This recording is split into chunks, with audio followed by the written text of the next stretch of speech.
আমি ১৫ বছর বয়সে জামালপুর থেকে আমার বাড়িতে এসেছিলাম। তিনি আমাকে প্রতিদিন ১৫০ টাকা দিতেন এবং আমার পেট মালিশ করাতেন। আমি হ্যাঁ মালকিন বলে ১৫০ টাকায় রাজি হয়ে যেতাম এবং তার কোমর মালিশ করতাম। কিন্তু এক রাতে মালকিন খেতে শুরু করলেন, সাজিদ আজ কামরার লাইট বন্ধ করে দিলে। আমি নিঃশব্দে লাইট অফ করলাম। আমার হুঁশ উড়ে গেল। মালকিনের হাত পুরোপুরি কাঁপছিল। আমি ছোটবেলা থেকেই গরিব ছিলাম। এটি একটি ছেলের জন্য খুব দূরের ব্যাপার ছিল, কারণ এটি বিপরীত লিঙ্গের প্রতি আকর্ষণ বাড়িয়ে তোলে। এমন পরিস্থিতিতে কারো কোমর মালিশ করা আমার জন্য কোনো পরীক্ষার চেয়ে কম ছিল না। যখন মালকিন আমাকে তার কোমর মালিশ করতে বললেন, আমি কিছুটা ভয় পেয়ে তাকে অবাক করে তাকিয়ে থাকলাম। আমি কিভাবে এটি করতে পারতাম?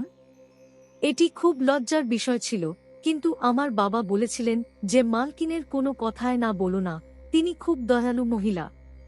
যদি তুমি তার হৃদয়ে জায়গা করে নাও, তাহলে বেতনের চেয়ে বেশি টাকাও দেবেন। তিনি আমাকে টাকা দিয়েছিলেন, পুরো ১৫০ টাকা, এবং বলেছিলেন যে এই টাকা শুধু তোমার জন্য। আমি খুশিও হয়েছিলাম, কিন্তু যখন তিনি বললেন যে আমার কোমরে তেল মালিশ করো, আমি হতবাক হয়ে গেলাম। কিভাবে একটি ছেলে মালিশ করতে পারে? আমি কিছু বলিনি, কিন্তু আমি সে সময় খুব খারাপভাবে ঘাবড়ে গিয়েছিলাম।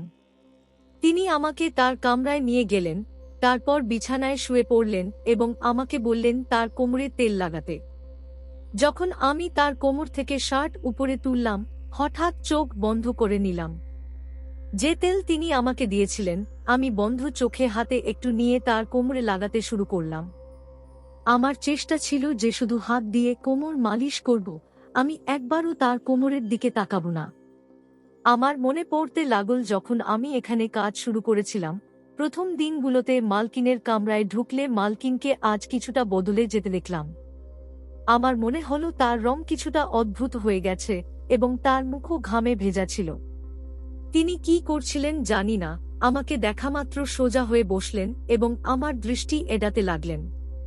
আমি কিছুটা অবাক হয়ে মালকিনের দিকে তাকিয়েছিলাম। আমার মনে হলো মালকিনের স্বাস্থ্য ঠিক নেই। আমি সাধারণত সবসময় মালকিনের সেবা নিঃশব্দে করতাম, কিন্তু আজ আমি কিছু সাহস করে মালকিনকে জিজ্ঞাসা করলাম, মালকিন, আপনি ঠিক আছেন? আপনি কেন ঘাবড়ে গেছেন? আমার কথায় স্বজনক্রিয়ভাবে সম্মান এবং মিষ্টি ভাব ছিল। তিনি আমার জন্য খুব ভালো মহিলা ছিলেন। অল্প বয়স থেকেই তিনি আমাকে সাহায্য করেছিলেন এবং আমার দরিদ্র জীবনকে সুখে পরিবর্তন করতে মালকিনের বড় ভূমিকা ছিল। আমার কোনো আপত্তি ছিল না, তিনি আমাকে যেভাবেই কাজ নিয়েছিলেন, কিন্তু তার দেওয়া টাকায় আমার জীবন বদলে গিয়েছিল। আমার বাড়ির অবস্থা বদলে গিয়েছিল। আমার প্রশ্নের উত্তরে মালকিন মাথা নেড়ে আমাকে আশ্বস্ত করলেন যে তিনি একদম ঠিক আছেন, কিন্তু তার কথায় এবং চেহারা থেকে স্পষ্ট বোঝা যাচ্ছিল যে তিনি কিছু লুকাচ্ছেন এবং সে সময় তার কোনো সমস্যা হচ্ছিল। কয়েক মাস ধরে তিনি আমাকে তার বাড়ির কাজ করাতেন। আজ প্রথমবার যখন মালিশের কথা বললেন, আমি পুরোপুরি ঘাবড়ে গেলাম। এক তো পুরো বাড়িতে আমরা দুজনাই ছিলাম, না কোনো স্বামী, না কোনো সন্তান। কথা শুনে প্রথমে আমি নিঃশব্দ হয়ে গেলাম, কিন্তু আজ আমি মালিশ করে দিলাম, কিন্তু আমার হাত পুরোপুরি কাঁপছিল। আমার মনে হলো মালকিন শুধু আজকের জন্যই এমন করবেন, কিন্তু এখন তো নিয়মিতই আমাকে মালিশ করাতে লাগলেন। মালকিনের কোনো কাজে আমার এত দ্বিধা হতো না, কারণ তিনি সাধারণ কাজে আমাকে ডাকতেন, কিন্তু আমি একা কামরায় যখন তাকে তেল মালিশ করতাম, তখন আমার অস্বস্তি হতো। একটি অদ্ভুত ব্যাপারও ছিল যে, যেদিন থেকে আমি মালকিনের মালিশ শুরু করেছি, মালকিন আমাকে খুব দয়ালু দৃষ্টিতে দেখতে শুরু করেছিলেন। আগে তিনি আমাকে ১৫০ টাকা দিতেন, কিন্তু এখন ৩০০-৪০০ টাকা দিতেন। জানি না কেন তার এই দয়া আমার কাছে খটকা লাগতে শুরু করেছিল। আজও আমি প্রতিদিনের মতো মালকিনের মালিশ করার জন্য তার তেলের শিশি তুললাম। আমি নিজে ১৫ বছর বয়স থেকে মালকিনের কোমর মালিশ করছি। শুরুতে আমাকে কাজটি খুব লজ্জা দিত এবং আমি দ্বিধায় ভুগতাম। মালকিনের উপর আমার রাগও হতো যে তিনি আমাকে পয়সা দিয়ে কিভাবে কাজ নিচ্ছেন, কিন্তু আমার বাধ্যবাধকতা ছিল কারণ আমার টাকা দরকার ছিল এবং মালকিন আমাকে প্রতিদিন সেই কাজের বদলে ১৫০ টাকা দিতেন। তাই আমি নিঃশব্দে মালকিনের এই কাজ করে যেতাম।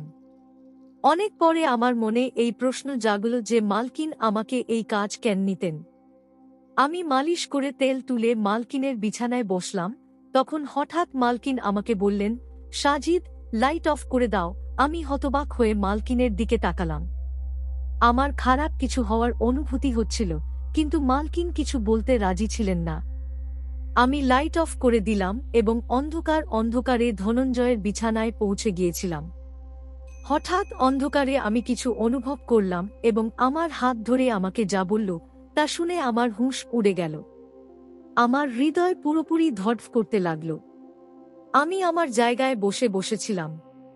আমার জন্য নড়াচড়া করা কঠিন হয়ে উঠছিল। এটি মালকিনের কথা শুনে আমি ভিতরে ভিতরে কেঁপে উঠলাম। আমি পাঞ্জাবের একটি গ্রামে বাস করতাম। আমার পরিবার খুব গরিব ছিল এবং আমি 15 বছর বয়সী ছিলাম। তাই আমার জন্য কাজ খুঁজে পাওয়া বা চাওয়া কঠিন ছিল। আমি হতাশায় আমার বাবা মাকে কষ্টের জীবন কাটাতে দেখছিলাম। আমি টাইফয়েডে আক্রান্ত ছিলাম এবং আমি তাদের সাহায্য করতে পারছিলাম না। আমি প্রকৃতির মালিক ছিলাম, কিন্তু আমার কিছুই করার ছিল না যে কিভাবে টাকা জমিয়ে তাদের সামনে দুনিয়ার সবকিছু এনে দেব। আমি একজন সফল মানুষ হয়ে আমার বাবা মায়ের সাহায্য করতে চেয়েছিলাম এবং তাদের একটি ভালো জীবন দিতে চেয়েছিলাম। তাই পড়াশোনা করা আমার স্বপ্ন ছিল, কারণ আমি জানতাম যে পড়াশোনা করেই আমি সফল হতে পারব। কিন্তু আমার পড়াশোনা করারও টাকা ছিল না। আমাদের বাড়িতে খাওয়া দাওয়া খুব কষ্টে হতো। কিন্তু আমি জানতাম যে যদি আমি আমার এই ইচ্ছা প্রকাশ করি, তাহলে নিশ্চয়ই আমার বাবা মা তাদের জীবনকে আরও কষ্টে ফেলে আমাকে পড়াবেন। আমি এতটা স্বার্থপর ছিলাম না। আমি আমার ইচ্ছাকে আমার ভিতরেই চেপে রেখেছিলাম এবং এটি আমাকে আরও বেশি দুঃখিত করত। এটা তাদের দুজনের কথা যখন আমার জীবনে মালকিন এসেছিলেন। মালকিন ছিলেন বয়স্ক মহিলা এবং একা থাকতেন। তার স্বামী তাকে তালাক দিয়েছিলেন এবং তার কোনো সন্তানও ছিল না। মালকিনের অনেক টাকা ছিল, কিন্তু তিনি একা থাকতেন। তার অনেক জমি আমাদের গ্রামেও ছিল। মালকিনের নিজের জমিতে কোনো প্রয়োজনীয় কাজ ছিল না।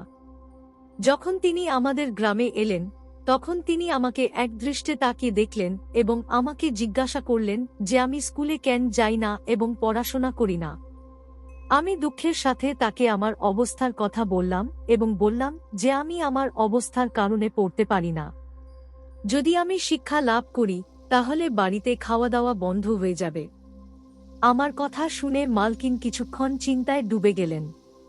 তারপর তিনি আমার বাড়িতে এসে আমার বাবা মায়ের সাথে কথা বললেন এবং বললেন যে বাড়ির ছোটখাটো কাজের জন্য আমার বয়সী একটি ছেলের দরকার। আমার বাবা মা তখন ভাবছিলেন যে কিভাবে তাদের ছোট বয়সের ছেলেকে এত অল্প বয়সে কাজে লাগাবেন। হয়তো তারা আমার কথা ভাবছিলেন যে গল্প এবং তাদের ভুল বুঝবেন না। কিন্তু আমি এগিয়ে গিয়ে তাকে কাজের জন্য আমাদের ভালো বললাম এবং মালকিনকে বললাম যে আমি তার সব কাজ করতে প্রস্তুত আছি। ছেলেটি আমার কাছ থেকে কিছু পেয়ে গিয়েছিল। তখন আমার কোনো ধারণা ছিল না যে আমাকে কি করতে হবে। আমার মনে হয়েছিল যে মার্কেট তার খাওয়ার মতো ছোটখাটো বাড়ির কাজ করাবে এবং আমি সব ধরনের কাজ করতে প্রস্তুত ছিলাম। আমার খুশিতে রাজি হয়ে যাওয়ায় আমার বাবা মাও চুপ হয়ে গেলেন। মালকিন আমার বাবা মাকে একটি ভালো খাসি রেখে দিয়েছিলেন এবং আশ্বাস দিয়েছিলেন যে প্রতি মাসের সময়মতো টাকা পাঠিয়ে দেবেন যাতে আমাদের বাড়ির অবস্থাও ভালো হয়ে যায়। আমি এবং আমার বাবা মা খুব খুশি হলাম। আমার স্বপ্ন পূরণ হচ্ছিল, কারণ আমি সবসময় আমার বাবা মায়ের অবস্থা বদলানোর কারণ হতে চেয়েছিলাম। আমি আমার সামান্য সামাজিক জিনিসপত্র নিলাম এবং মালকিন আমাকে নিয়ে শহরের দিকে রওনা হলেন। মালকিনের শহরে একটি খুব বড় বাড়ি ছিল। আমি জীবনে প্রথমবার এমন একটি সুন্দর বাড়ি দেখলাম। মালকিন আমাকে থাকার জন্য একটি আলাদা কামরা দিলেন। কামরাটি খুব ছোট ছিল কিন্তু খুব সুন্দরভাবে সাজানো ছিল। কামরায় দামি ফার্নিচার রাখা ছিল এবং মনে হচ্ছিল যেন কামরাটি আমার জন্যেই তৈরি করা হয়েছে। মালকিন আমাকে ছোটখাটো কাজ বুঝিয়ে দিলেন, যেমন তার গাড়িতে প্রতিদিন কাপড় দেওয়া, রাতে দুধের সাথে পানি দেওয়া এবং 3 বেলা খাবারের বাসন ধোয়া ইত্যাদি। আমার মতো পরিস্থিতিতে থাকা ছেলের জন্য কাজগুলো খুব সহজ ছিল। মালিকের বাড়িতে খাবার বাইরে থেকে তৈরি হয়ে আসত এবং মালকিন আমাকেও তার সাথে খেতে দিতেন। প্রথম দিনেই তিনি আমাকে ভালো ভালো কাপড় ও জুতা কিনে দিয়েছিলেন। মালকিনের দয়া এখানেই শেষ হয়নি, বরং তিনি আমাকে বললেন যে শীঘ্রই তিনি আমাকে একটি ভালো স্কুলে ভর্তি করাবেন যাতে আমি আমার পড়াশোনা চালিয়ে যেতে পারি। আমি খুব খুশি হলাম। আমার মনে হচ্ছিল যেন আমি এখানে কাজ করতে আসিনি, বরং মালকিন আমাকে দত্তক নিয়েছেন। কিন্তু রাত হওয়ার সাথে সাথেই মালকিন আমাকে তার কামরায় ডাকলেন এবং আমাকে একটি সুগন্ধি দিয়ে বললেন যে আমি তার মালিশ করি। আমি মাথা নেড়ে দিলাম এবং দ্রুত তেলের কাছে বসলাম। আমি ভেবেছিলাম যে আমাকে তার পায়ের মালিশ করতে হবে এবং আমি এটি আনন্দের সাথে করতে প্রস্তুত ছিলাম। কিন্তু মালকিন আমাকে থামিয়ে দিলেন এবং আমাকে তার মেরুদণ্ডের কাছে আমাকে তার পিঠ মালিশ করতে বলা হলে আমি হতভম্ব হয়ে গিয়েছিলাম। এ কাজ করতে আমার খুব লজ্জা হচ্ছিল এবং ভক্তিগীতিও চলছিল। কিন্তু যেভাবে হোক আমি মালকিনের মালিশ করে দিলাম এবং তারপর উঠে ঘরে চলে গেলাম। আমার মনে হলো সে ভ্রমণ করে এসেছে, তাই ক্লান্ত হয়ে থাকবে এবং আমার কাছ থেকে মালিশ করিয়ে নিচ্ছে। কিন্তু এটা ছিল আমার ভুল ধারণা। পরের দিন আমার খুব শান্তিতে কাটল। আমি খেলাধুলা করে সব কাজ করে দিয়েছি যা মালকিন আমাকে বুঝিয়েছিল। আমি খুব দ্রুত কাজ করা ছেলে ছিলাম, তাই প্রতিটি কাজ তাড়াতাড়ি শেষ করে দিতাম। কিন্তু রাত হওয়ার সাথে সাথেই আবার মালকিন আমাকে ঘরে ডাকল এবং একটি তেলের বোতল দিল। আমি খুবই বিব্রত বোধ করছিলাম। আজও আমাকে মালকিনের মালিশ করতে হবে এবং তাকে দেখতে দেখতে সে শান্তিতে ঘুমিয়ে পড়ল। আমি বুঝতে পারছিলাম না যে মালকিনের আসলে এতে কি লাভ হচ্ছে। মালকিনের আচরণ আমাকে তার প্রতি আরও কৌতূহলী করে তুলছিল। 3 দিন কেটে গেল। মালকিন আমার একটি ভালো স্কুলে ভর্তি করিয়ে দিল। আমি মালকিনের প্রতি মুগ্ধ হয়ে পড়ছিলাম, কিন্তু তার মালিশ করা আমার কাছে খুব বড় কাজ মনে হচ্ছিল। মালকিন না এই প্রক্রিয়া চালু রেখেছিল এবং সে প্রতিদিন আসত আমাকে মালিশ করাতে। আমি তার অনুগ্রহের নিচে চাপা পড়ে গিয়েছিলাম, তাই না বলেও পারছিলাম না এবং কোনো কথা না বলে মালিশ শুরু করে দিতাম। মালকিন সম্ভবত বুঝে ফেলেছিল যে আমি অসন্তুষ্ট চেহারায় তার মালিশ করি, তাই সে আমাকে বেতনের পাশাপাশি প্রতিদিন অতিরিক্ত 200 টাকা দিতে শুরু করল। সঙ্গীত সময় পূর্ণ হলে সে নিজে থেকে টাকা আমার বাড়িতে পাঠিয়ে দিত, যা আমার মা বাবাকে খুব শান্তি দিয়েছিল। আমি খুব মনোযোগ সহকারে পড়াশোনা করছিলাম যাতে সারা জীবন মালকিনের মতো নারীদের ঘরে থেকে তাদের সেবা না করতে হয়। একদিন স্বাভাবিক নিয়মে মালকিনের মালিশ করতে তার ঘরে গেলাম। মালকিন আমাকে গভীরভাবে দেখতে লাগল। মালিশ করার সময় আমার মুখে সবসময় বিরক্তি ফুটে উঠত এবং আমি মুখ বাঁকিয়ে তার মালিশ করতাম। এটা মালকিন টের পেয়েছিল, তাই সে প্রতিদিন আমাকে গভীরভাবে দেখত এবং একদিন বলল, আমি জানি তোমার কাছে আমার এই কাজ করা খুব কষ্টের, কিন্তু আমি বাধ্য, তাই তোমার মুখ বাঁকানোর পরও তোমাকে দিয়ে কাজ করাই। আমি তাকে তাকিয়ে থাকলাম এবং লজ্জায় আমার অবস্থা খারাপ হয়ে গেল। মালকিন আমাকে জানাল যে তার মেরুদণ্ডের সমস্যা আছে, যার কারণে মালিশ ছাড়া সে ঘুমাতে পারে না। এই কাজের জন্য মালকিন নার্স মেয়েদেরও রাখার চেষ্টা করেছিল, কিন্তু সবাই কোনো না কোনো অজুহাত দেখিয়ে দ্রুত মালিশ করে দিত বা মালিশ না করেই চলে যেত। বাধ্য হয়ে মালকিন আমাকেই এই কাজে রাখল এবং আমার উপর এত অনুগ্রহ করল যাতে আমি তার মালিশ করতে অস্বীকার না করি। কিন্তু এত কথা বলার পর সে চুপ হয়ে গেল এবং আমি মালকিনের সামনে সম্পূর্ণ লজ্জিত হয়ে গেলাম।